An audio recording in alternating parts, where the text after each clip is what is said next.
सारी चीज़ें चल रही हैं। इसमें जो सपा के नेता हैं बर्क, उनका भी बयान सामने आता है और उन्होंने वो कह रहे हैं कि ना कभी मंदिर टूटी ना मंदिर तोड़कर मस्जिद बनाई गई और ये शिवलिंग नहीं है, फवारा है। दूसरी तरफ ओवैसी औरंगजेब को बता रहे हैं कि वो चाहे जो थे हमारे लिए वो बादशाह थे।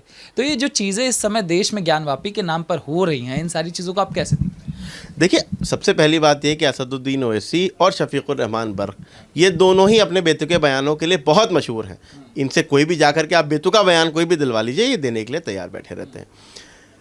असदुद्दीन ओवैसी, पहले तो मैं बर्क पे आपको जवाब दे दूं। शफीकुर रहमान बर्क 90 साल की मुझे लगता है उनकी उम्र होगी, कम से कम, इससे कम नहीं होगी, 90 साल की उम्र होगी। 90 साल में उन्होंने बहुत अनुभव कमाया होगा, बहुत सारी चीज़ें देखी होंगी, बहुत उतार चढ़ाव देखे होंगे। आज वो ये कह रहे हैं, मैं फिर भी इस बात इस बात को ये नहीं कहता कि किसी ने क्या तोड़ा क्या नहीं तोड़ा, मैं इस बात पर कोई, लेकिन मैं ये बताना चाहता हूं कि हम जाकर के इतिहास उठाएं और देखें कि क्या रसूल की बेटी के मज़ार को नहीं तोड़ा गया।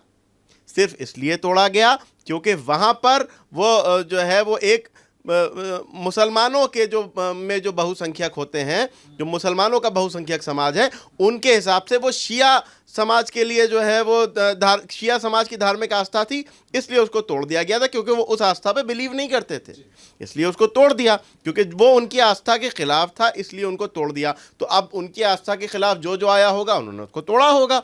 इसको हम कोई बात, भाई जाहिर सी बात है कि मुगल आक्रांताओं ने इस तरह की हरकतें की होंगी, इसमें कोई दो राय नहीं। कोई भी, देखिए, आंखें मूंद लेने से अंधेरा नहीं हो जाता। हम अगर आंखें मूंद ले के नहीं साहब मुगल बड़े अच्छे थे, औरंगजेब दुनिया का सबसे जालिम बादशाह यदि कोई था तो औरंगजेब था, ये बात हर कोई जानता है। औरंगजेब से ज़्यादा जालिम कोई नहीं था। और असदुद्दीन ओवैसी, औरंगजेब का मैं आपको बता दूं, औरंगजेब वही था कि जो इतना ज़्यादा शिया का मुखालिफ, इतना ज़्यादा एंटी शिया था कि मासूम शियों की गर्दनों से ज़बानें खींच ली थी उसने, यहाँ गर्दन के पीछे से ज़बानें खींच ली थी। सिर्फ उनका जुर्म सिर्फ इतना था कि वो शिया थे, गर्दनें कटवा दी थी शिया आलिमों की, शिया नौजवानों को मारा था, काट डाला गया था औरंगजेब के काल में, औरंगजेब के शासन में, इसलिए क्योंकि वो एंटी शिया था, वो शियों के खिलाफ था। आज असदुद्दीन ओवैसी साहब अगर जाकर के उसको जो है वो बहुत बड़ा बादशाह बता रहे हैं, तो इसका मतलब ये है कि आपके लिए औरंगजेब वाली सोच ही, आपको औरंगजेब वाली सोच पर ही चलना पसंद है। आज आप औरंगजेब को अच्छा बता रहे हैं, कल आप यजीद को अच्छा बताएंगे। उनके भाई भी गए थे, उनके भाई तो जाकर के फातिहा पढ़ के आए थे औरंगजेब की कब्र पे। क्या संदेश दिया था? ये संदेश दिया था कि देखो, जिस तरह से ये दुश्मन था शियों का, हम भी दुश्मन है शियों के। हम भी जो है वो औरंगजेब ने किससे दुश्मनी की? मासूम भारतीयों से या रहने वाले शियों से? वही तो उसका टारगेट रहे ना। टारगेट औरंगजेब के समय में, औरंगजेब को यदि कोई बादशाह मानता है तो मैं उसे भी औरंगजेब जैसा ही मानूंगा कि आज उनको प्रधानमंत्री की सबका साथ सबका विकास वाली नीति नहीं पसंद है, बल्कि औरंगजेब पसंद है। औरंगजेब की कत्ल गारत वाली नीति पसंद है। शफीकुर रहमान बर्क कह रहे हैं कि वो साहब कभी कुछ नहीं हुआ। मैं उनसे ये पूछना चाहता हूं कि उस वक्त वो कहाँ, आप कहीं ना जाओ, वक्फ बोर्ड के दफ्तर चले जाओ, दिन में आपको 10 मुकदमे ऐसे मिल जाएंगे, 10 फाइलें ऐसी मिल जाएंगी कि जहां पर मस्जिदों को तोड़ करके कॉम्प्लेक्सेस बना लिए, दुकानें बना ली, बेच डाले, अपने घर बना लिए। किसने? मुसलमानों ने, खुद मुसलमानों ने। और FIR उनकी सरकार दर्ज कराती है, मुकदमे उन पर जो है सरकार दर्ज करती है। और तोड़ा किसने? मुसलमानों ने। शफीकुर रहमान बर्क साहब मुझे बताएं कि क्या ऐसा नहीं है? खुद उनके मुरादाबाद में बताएं, क्या खुद रामपुर में बताएं, क्या आज़म खान ने जो है वो अपना यूनिवर्सिटी बनाने के लिए, अपने घर से लेकर के यूनिवर्सिटी तक का फ्लाईओवर बनाने के लिए यतीम खाना, मज़ार, मस्जिदें तोड़ी या नहीं तोड़ी? कोई नहीं डिनाई कर सकता, क्योंकि किया आपके नेचर में है, इसलिए आपने किया। आज हज़रत मोहम्मद मुस्तफ़ा सल्लल्लाहु अलैहि वसल्लम की बेटी के टूटे हुए मज़ार पर किसी भी एक भी इस तरह के नेता का कोई बयान आया, कोई मजम्मती बयान आया? किसी ने सऊदी हुकूमत से कहा कि नहीं उस मज़ार को तामीर किया जाए? इसलिए नहीं कहा क्योंकि उनसे तो दुकान चलती है, सारी मदद तो वही करते हैं। मगर जैसे इस्लाम में बताया जाता है कि जहाँ तक मुझे पता है कि बुत परस्ती हराम होती है, और जो चीज़ें निकल कर सामने आ रही हैं कि रिपोर्ट में चीज़ें निकल कर आई हैं कि त्रिशूल है, स्वास्तिक है, और शिवलिंग भी कहा जा रहा है कि शिवलिंग है, उसको फवारा भी बताया जा रहा है। अगर ये चीज़ें निकल रही हैं और नमाज जाकर पढ़ना, क्या ये जायज़ है और या क्या ज़िद्द चल रही है क्या? क्योंकि डिबेट पे एक मौलाना से पूछा गया तो उन्होंने सीधा कहा, उनसे पूछा गया कि अगर कल को ये मंदिर साबित हो जाता है तो आप क्या करेंगे? अगर जिला जो न्यायालय है अगर उसको मंदिर कह देता तो आप क्या करें? वो कह रहे हम सुप्रीम कोर्ट जाएंगे। तो ये इस्लाम के हिसाब से ठीक है? देखिए, सबसे पहली बात तो मैं ये बता दूं, वो न्यायिक प्रक्रिया है, बातें कोर्ट के समक्ष हैं, कोर्ट को फैसला लेना है, जो कोर्ट फैसला करेगा वो सबको मानना है। अच्छा, ये भी बात ठीक है कि आप सुप्रीम कोर्ट जाना चाहते हैं, आप सुप्रीम कोर्ट जाइए, आपको हमारे देश का संविधान इजाज़त देता है, आप जाइए, बात कीजिए। लेकिन जब बात आ जाती है, देखिए अभी आपने कहा कि इस्लाम में बुत परस्ती की क्या जगह है, बहुत सारी चीज़ें ऐसी होती हैं, हमें ये देखना होगा कि अगर बहुत सारी मस्जिदों में आपको ये मिल जाएगा कि अगर आपके शर्ट पर कोई चित्र बना हुआ है तो आप नमाज नहीं पढ़ सकते, आपको उसको वो चेंज करना होगा। अगर कहीं पर कोई चित्र आपके आसपास है तो आपको उसको हटा करके फिर नमाज पढ़नी होगी, ऐसा माना जाता है। अब जो भी कोर्ट फैसला करेगा, जो कोर्ट के फैसले को हम सभी को मानना है, जो कोर्ट फैसला करेगा हम उसको मानेंगे। लेकिन फिर भी बहुत सारी चीज़ें ज़िद में अगर हम करते हैं तो हमारे इस्लाम में उसकी जगह नहीं है। इस बात को हमें भी समझना चाहिए, सभी को समझना चाहिए। हर बात इस बात को जानता है कि ज़िद में कोई भी जो है वो बात नहीं की जा सकती। लेकिन अब क्योंकि बात कोर्ट के समक्ष है, कोर्ट के पास है बात, तो जो भी कोर्ट का फैसला होगा हम सबको मानना होगा। मगर ये जो चीज़ें चल रही हैं, जैसे आपने कहा कि ठीक है, मगर समाजवादी पार्टी में वर्ग को सम्मान, मगर वह उनके खानम जो नेता हैं उनको निकाल दिया जाता है समाजवादी पार्टी से। बस वो इतना कह देते हैं कि जो जिसका अधिकार है उसको मिल जाना चाहिए। समाजवादी पार्टी सिर्फ और सिर्फ हर मकाम पर ना तो वो ये देखेगी कि फलाना के फलाना बयान से देश का माहौल ख़राब हो सकता है, या प्रदेश में दंगा भड़क सकता है, या भाई भाई आपस में लड़ सकते हैं, वो ये कभी नहीं देखेगी। वो ये देखेगी कि हमारा वोट बैंक, जिसको हम ऐसे ऐसे करके बटोर करके अपने साथ गले लगा करके चलें, कहीं वो ना छिटक जाए। जो कोई बात करेगा उनकी वोट बैंक, उनको लगेगा कि इससे हमारा वोट बैंक नाराज़ हो सकता है, उसको हटा देंगे। शफीकुर रहमान बर्क जो है वो मंच पर बैठ करके बाबा साहब अम्बेडकर का अपमान करेंगे, लेकिन अखिलेश यादव उनको नहीं हटाएंगे, इसलिए क्योंकि उससे वोट बैंक नहीं छिटक रहा है। देश और संविधान तो बिल्कुल ताक पर, वोट बैंक नहीं छिटकना चाहिए। वोट बैंक की राजनीति करने वाले ये हमारे देश और खुद उस वोट बैंक के लिए बड़ा खतरा है, खुद उस वोट बैंक के लिए बड़ा खतरा है कि जिसको मात्र वोट बैंक बना करके छोड़ दिया है। कि आज वो जो फ़खरिया कहते थे कि हमने राज किया है इस मुल्क पर, आज किस हालत में हैं, आज क्या कर रहे हैं, करंट उनकी हालात क्या हैं, इसका ज़िम्मेदार कौन है। ऐसे ही समाजवादी पार्टी, झूठे समाजवादी नेता हैं जो समाजवादी की आड़ में सिर्फ़ और सिर्फ परिवारवाद की बात करते हैं।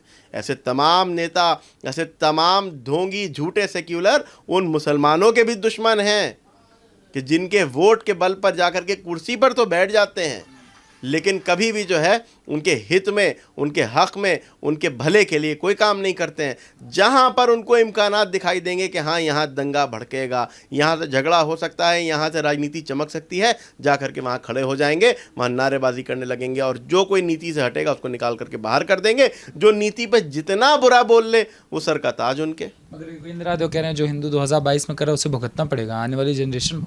देखिए, ये तमाम वही लोग हैं जिनके लिए देश का माहौल, देश में लॉ एंड ऑर्डर की जैसी की कोई वैल्यू नहीं है। उनको लगता है कि हमारा बस हमें राजनीति करनी है। आज जो है वो हम 47 सीटों से जो है वो एक वोट बैंक को जो है सजो करके 100 पार कर गए। हम इसी तरह से जो है कुछ फॉर्मूले बना करके वोट बैंक को इधर से जोड़ करके उधर से तोड़ करके मिला करके सरकार बना लेंगे। तो ये उनके अगर वो ख्वाब देख रहे हैं तो मुंगेरी लाल के हसीन सपने हैं, क्योंकि आज जो देश हित की बात करेगा वही सत्ता में होगा, वही देश की गद्दी पे होगा।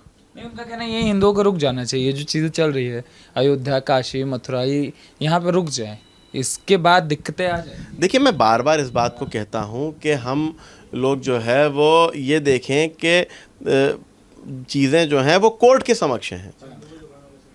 अब वो चीज़ जो है वो चीज़ें जो हैं वो कोर्ट के समक्ष आ चुकी हैं, अब वो बातें कोर्ट के सामने हैं। तो ये ना तो फैसला हम कर सकते हैं, ना फैसला करेंगे यादव जी। वही तो वैसे कह रहे हैं कोर्ट ठीक से काम नहीं कर रहा। 1991 का जो वर्शिप एक्ट है उसको भी तो विधानसभा संसद में पास करा गया था।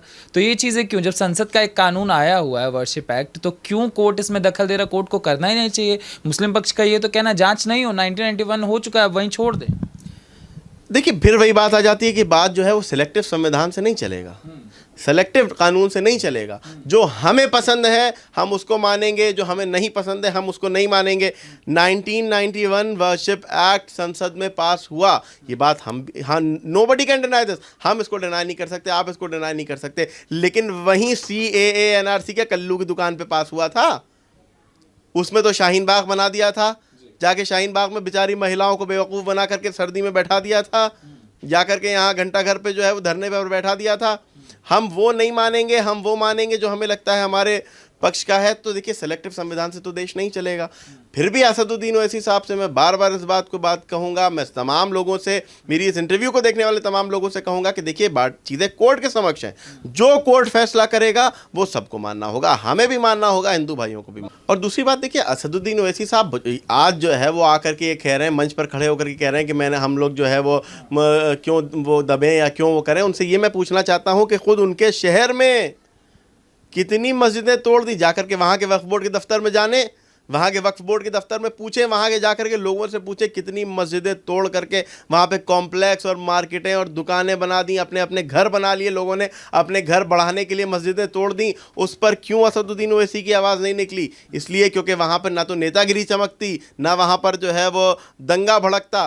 ख़राब करना था माहौल उत्तर प्रदेश का, जाकर के हिंदू मुसलमान की राजनीति करनी थी उत्तर प्रदेश में जाकर के, इसलिए यहाँ पर आकर के सारी बातें कहते हैं। मगर कोई महत्व नहीं है इसका, कोई महत्व नहीं है। चीज़ें न्यायालय के समक्ष है, जो कोर्ट का फैसला होगा उसे हम सबको मानना होगा। न्यायालय के समक्ष है, मगर मुस्लिम पक्ष तो कह रहा है कि हिंदुओं को पता नहीं है ये फवारा है, ये फवारे को शिवलिंग कह रहे हैं आप सोशल मीडिया पर जिस तरीके से। देखिए अब जो अभी हालात हाजरा हैं, जो अभी के जो करंट सिचुएशन है, उसमें देखिए हम लोगों को फिर भी ये देखना है कि हमें इस बात को, अगर वो ये कह रहे हैं कि ये फव्वारा है तो हमें साबित करना है कि ये फव्वारा है। अगर वो ये कह रहे हैं कि शिवलिंग है तो हमें साबित करना है शिवलिंग है। हमें अपनी दलीलों से साबित करना है, उन्हें अपनी दलीलों से साबित करना है। लेकिन ना तो हम उन्हें ये अधिकार देते हैं, ना वो हमें ये अधिकार देते हैं, ना देश का संविधान हमें ये अधिकार देता है कि हम किसी के भी धर्म का मजाक उड़ाएं। हम जिस तरह से आज हिंदू धर्म की आस्था के प्रतीक का मजाक उड़ते हुए सोशल मीडिया पर देख रहे हैं, ये घोर निंदनीय है।